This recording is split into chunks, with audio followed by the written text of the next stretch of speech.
a day with our neighbors a few days ago and plugged all our things in and warmed up at their house. They have a generator, so we had a little community building moment. Across the Pacific Northwest, people are turning to their neighbors to get through bitter cold temperatures with more winter storms on the way. Good evening, everyone. Welcome to West Coast Wrap. I'm Alex Savage. People in Oregon faced a fourth straight day of dangerously cold weather coupled with power outages. We begin tonight's weather team coverage with Fox 12's Drew Marine in Lake Oswego. Most people here on Southwest Kimball Street have been without power since Saturday due to trees like this one that have knocked down power lines. Neighbors with chainsaws helped clear some of the road and have been providing the necessities for each other until the power comes back on. People talk about love as a verb, and I think that that's really come to pass in this time.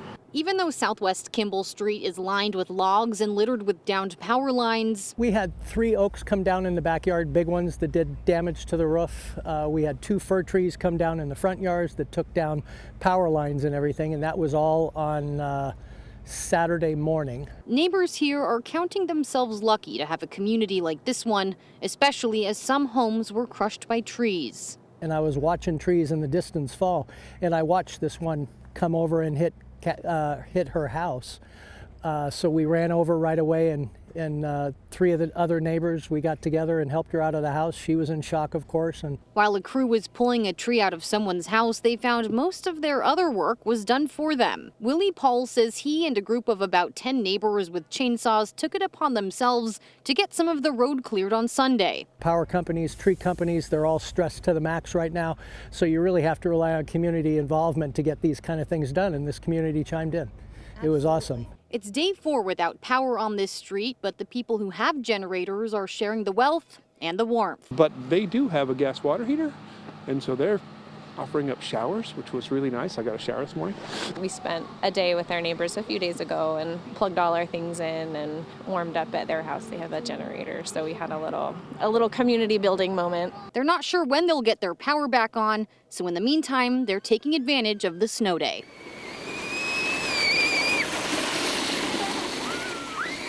Luckily, Gray has since gotten a generator from a friend, and Paul has somewhere to stay in Northwest Portland. In Lake Oswego, Drew Marine, Fox 12 Oregon.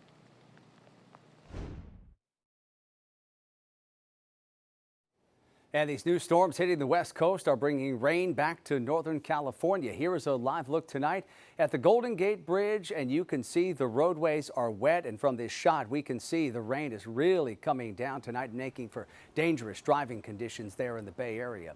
And the rain-soaked soil brought down a number of trees in San Francisco today. This ficus landed on a car in the city's Nob Hill neighborhood. Thankfully, no one was hurt here. The city says wet weather softens the soil around the base of these trees and also adds weight to their canopies, making them prone to fall. Yesterday, a giant eucalyptus tree came crashing down onto 5 cars in Golden Gate Park. Today, our arborists are continuing to inspect other trees in the area that might have been destabilized by that fallen tree. We've removed a second smaller tree that was adjacent to the one that fell last night. And with more rain in the forecast, Recreation and Parks crews are working to keep more trees from coming down by pruning and trimming trees that are at risk of falling. Winter storm warnings are in effect for much of Washington tonight. Fox 13's Frankie Thompson shows us the new ways officials are helping people to stay out of the cold. It's a fare-free ride for anyone who needs a warm place to stay out of that possible freezing rain. Skagit Transit says all passengers have to do is tell their bus driver their destination, and they'll be on their way at no cost to them. Climb aboard a Skagit Transit bus to a warm, safe place to stay for the day or overnight during the frigid winter. It's a need within the community. After Skagit County Emergency Management declared a need for extra space as temperatures dropped, the county opened 12 temporary cold weather shelters and warming centers in these 6 cities. The transportation system has been offering free rides to all passengers whose destination is at one of those locations. Anyone that wants to go to a shelter, all they have to do is get on the bus, tell the bus driver that they're riding to a warming shelter, and they will allow them to board for free. CEO Crystal Sidham says about 16 bus routes provide rides to the shelters and centers. She says one route alone can see up to 100 passengers per day. Some of our homeless population will get on to stay warm too. They have to have a destination, of course. The possibility of freezing rain and snow is in the forecast for Skagit County. Anytime a cold weather shelter is open, Stidham says the transportation system will extend its free rides to those who need to get out of the freezing conditions. Serving the community, can't do it without our bus drivers, of course, and the staff that get our buses out on the road every morning, the ones that chain up our buses, keep them clean and fueled. Skagit Transit says anyone needing help with bus routes or schedules to reach their center or shelter safely is encouraged to call their customer service line. Reporting in Mount Vernon, Frankie Thompson, Fox 13 News. And winter storms are disrupting air travel all across the country. Here is a live look tonight at activity at Denver International Airport, where more than 140 flights have been canceled today. Hundreds more have been delayed. Airlines are blaming storms and bitter cold temperatures across the country for the travel disruptions. Nationwide, thousands of flights have been delayed or canceled.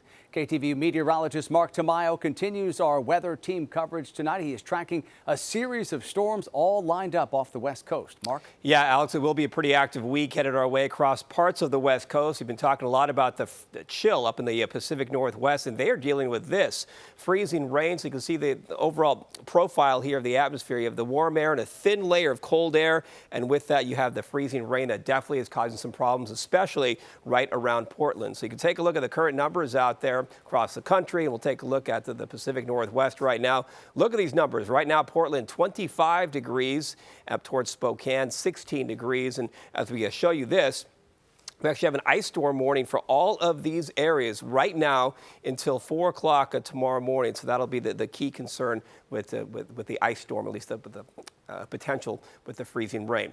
Showing you this, as you can see, we have the clouds, the rain showers, and the snow showers moving up into the Pacific Northwest. So they have a rain-snow mix for Seattle tomorrow. Here's a closer look at the radar coverage. The pinks indicate that mixture of rain and snow. And we're showing you this, as you can see, up in Northern California. Some rain moving into San Francisco, and still some rain, at least in the short term. This was the scene today in Seattle. Lots of cloud cover, a temperature of only 40 degrees as we move towards San Francisco. Once again, a cloudy day as well. Temperatures in the upper 50s. The rainfall really picking up in the late this afternoon and into the evening hours. In Southern California, no raindrops to speak of, just some high cloud cover, and temperatures a nice 70 degrees. So here's the breakdown tomorrow for your Wednesday. Here's that cold storm really topping the headlines for tomorrow. So rain and snow up in the Pacific Northwest. Some cloud cover for San Francisco. Will be dry forecast tomorrow morning, and then we'll hold on to the sunshine for Los Angeles and also out toward Phoenix. Here's the forecast models. You can't pick out. You can see the rain and the snow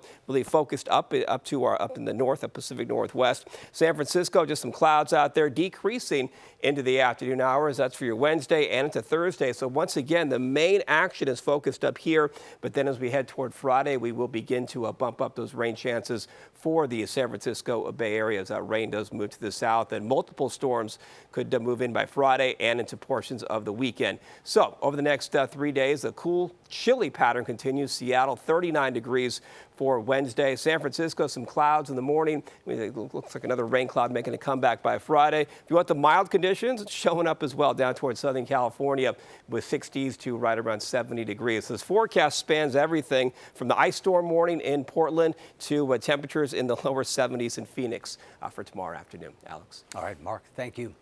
The shooter who killed 5 people at an LGBTQ plus nightclub in Colorado Springs pleaded not guilty to federal hate crimes today. 23-year-old Anderson Aldrich had pleaded guilty to state murder and attempted murder charges last June and was sentenced to life in prison as part of a plea deal. Aldrich also pleaded no contest to state hate crimes charges in connection with that attack at Club Q in November of 2022. In Washington, 3 officers acquitted in the death of Manny Ellis will not return to the Tacoma Police Department. The city of Tacoma announced today it will pay each of those officers $500,000 to voluntarily resign. All 3 officers have been on paid administrative leave since 2020 and have been cleared of any wrongdoing. The announcement comes more than 3 weeks after those officers were charged in the case and they were found not guilty in Ellis's death. Ellis was beaten, shocked, and hogtied and held face down on the sidewalk. I just want to ask some questions about Australia Parkway. There's been a lot of concerns from me because of street racers. One fed-up 8-year-old in Arizona takes his complaints directly to city leaders. Coming up tonight on West Coast Wrap, his plea to improve safety on the streets, and it's getting a lot of attention online. Also, a new push to strike a deal on border security. We'll break down President Biden's next move to reach a bipartisan agreement in Congress.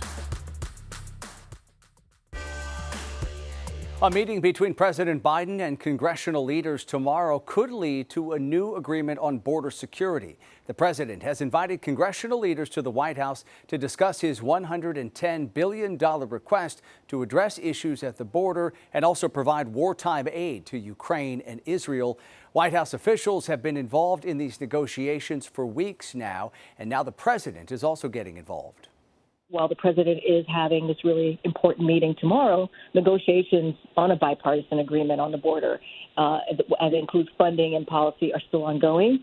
So that is, we believe, is headed in the right direction, the right track. And we're going to continue to say, right, Congress should act. They should act quickly. This is about the securing our border. This is about our national security, and the consequences of congressional inaction would be severe. House Republicans have said tougher asylum restrictions must be a part of any deal that's reached. One judge in Washington is refusing to take on a case challenging former President Trump's eligibility to be on the state's primary ballot. Fox 13's Matt Smith breaks down what's next for petitioners after today's setback in court. And the question I have is why this is the appropriate venue. It was a packed house in Kitsap County today, where a judge decided not to hear a lawsuit filed by 8 citizens meant to keep former President Trump off of the Washington ballot. We are not the appropriate situs for this action today, and I decline to hear it. So we should go to Thurston, to our case in Thurston. Yes. On Thursday. That is my determination. That sets up a Thursday court hearing in Olympia, which may be the right venue since it's the seat of our state's capital. Though it's more than likely the Supreme Court will be having the final say in all things Trump-related when it comes to ballot language, as multiple states try to determine whether the insurrection clause in the Constitution removes the former president from consideration on state ballots.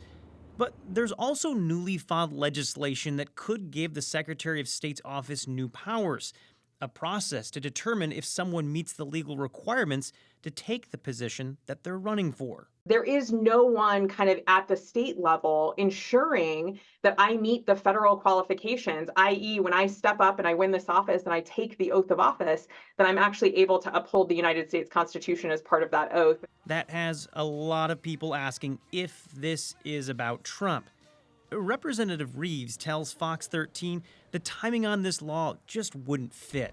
This is more about election integrity. It's about the integrity of our elections. It's about making sure, because quite frankly, I live in a district where we actually have a Proud Boys cell where an individual was actually convicted of insurrectionist behavior in the January 6th election. And so in my mind, this is also about folks like that who then could come back and potentially say, I'm going to now run for office to overthrow my government. And what I want to make sure is very clear in the public's mind is you cannot have tried to overthrow your government and then stand up, win an election, and say, I can now take the oath of office to uphold the United States Constitution. And that was Fox 13's Matt Smith reporting for us tonight. The U.S. Supreme Court is planning to hear oral arguments in a case challenging Trump's eligibility for Colorado's primary ballot on February 8th.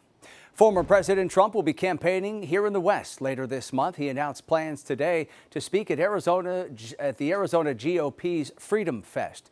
This event is set for January 26th in Phoenix. 4,000 people are expected to attend. This will mark the former president's first public visit to Arizona since 2022. Today was the first day of classes at UNLV since the deadly shooting on campus back on December 6th. And safety, of course, was top of mind for many students and faculty as the spring semester begins. 3 professors were killed and 1 was injured before the suspect was shot and killed by police. The university says they have hired private security and they're adding more video surveillance as well as new lock mechanisms on the doors. Still, some students say they're nervous. It's weird coming back. It's like this sense of dread because you're just like, something bad happened here. The building where the shootings took place will be closed for the rest of this semester. And we're going to turn now to another story. Classes, we could also tell you, will be moved to other buildings as well.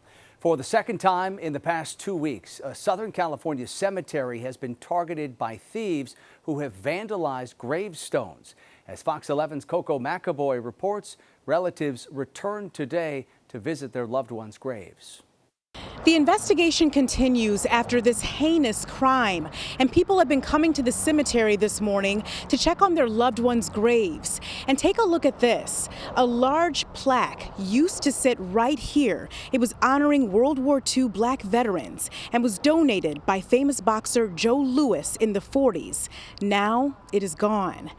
This all happened over the weekend at the cemetery on South Central Avenue, not far from Woodlawn Celestial Gardens in Compton, another cemetery that was targeted a week earlier.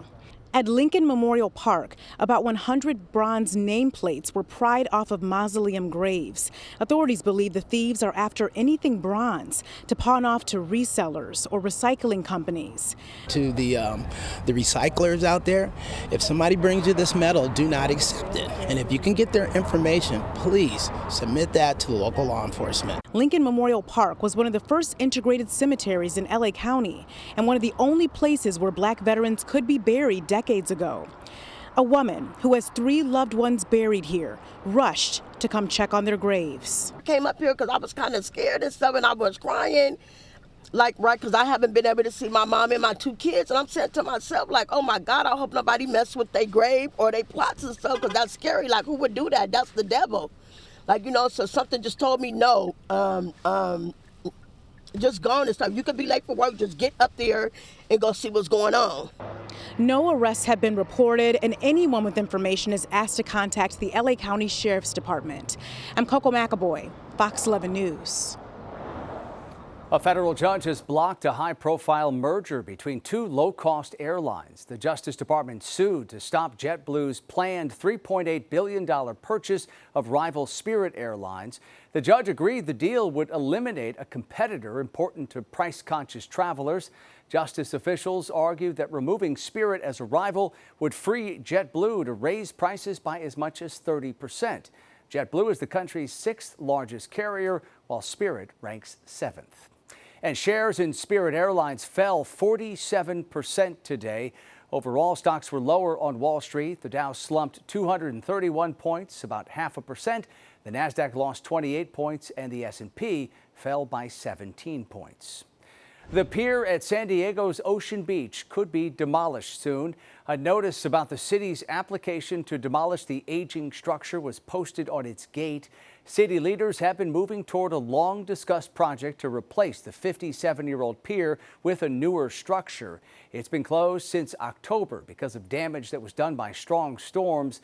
As the city decides what to do next, beachgoers are being asked to stay away from the pier to avoid being hurt by pieces of the pier that might break away. Coming up for us tonight here on West Coast Wrap, an elementary school student says he wants more from the leaders in his Arizona community. We'll tell you how he is being praised for calling attention to the need for safety improvements on the roadways. Also, Anthony Anderson feeling good about hosting last night's Emmy Awards in Los Angeles. We'll show you how he's laying the groundwork for another big job in Hollywood. Getting back now to the cold temperatures that have taken hold across the West, and take a look at these newly released images from Utah. They show firefighters rescuing a dog that fell through the thin ice at a pond. This happened over the weekend in Clearfield, outside of Salt Lake City. The firefighter who crawled out to that anxious dog refused to give up on the rescue effort, even though the dog tried to bite him at one point. The dog and the firefighter were eventually able to make it out of that pond safely. A young boy's impassioned plea to city council members in Goodyear, Arizona is getting a lot of attention online. Me and my grandma would walk to Sonic to get some ice cream. It's very dangerous because of all of the street racers that there is. 8-year-old William Miller dressed in a suit and tie last week to address the Goodyear City Council about the dangers of street racing in his community. He asked city leaders to come up with a way to keep people safe. He thinks this is only the beginning of his career in politics. I want to lead the country. I want to be president, and I want to do some things for America and help America. Miller's moment before the city council is making the rounds on social media with thousands of views. He says he wants to see more young people get involved in politics when they discover an issue they care about. The Federal Highway Administration has announced a new ban on cheeky or funny messages on those overhead electronic signs starting in 2026.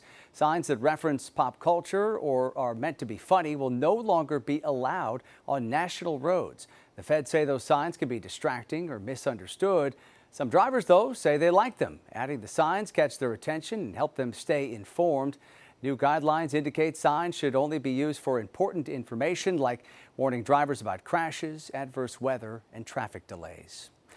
Coachella has announced the lineup for its 2024 festival. Lana Del Rey, Doja Cat, and Tyler, the Creator are set to headline the festival. It will also feature a reunion between Gwen Stefani, and the other members of the band No Doubt. Coachella 2024 is set for April 12th through the 14th, and then the following weekend, April 19th through the 21st. Tickets go on sale this Friday, and they will go fast, no doubt about it. Actor and comedian Anthony Anderson is getting some great reviews for hosting last night's Emmy Awards, and now he has his sights set on Hollywood's biggest awards show. How do you feel like it went? I feel great. I feel great. You should ask the people how they felt about it, but I feel great about what I did. I would love to host another one. You have to ask the Academy that. Oh, you want to host the Oscar? Of course I want to host the Oscar. Of course he does. TMZ caught up with Anderson after last night's Emmys. A number of other celebrities have come out and praised Anderson's performance during the show. This all comes a week after comedian Joe Coy faced widespread criticism after hosting the Golden Globes. Earlier today, I spoke with TMZ's Jacob Wasserman about the challenge of hosting award shows.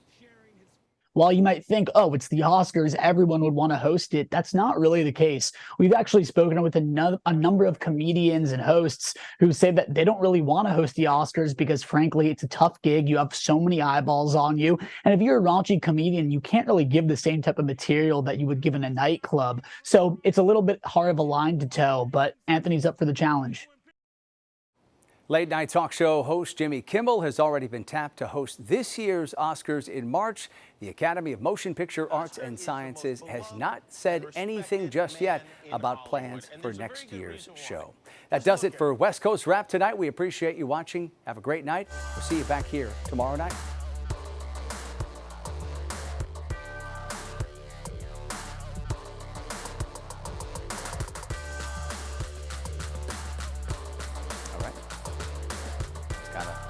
Because we had a little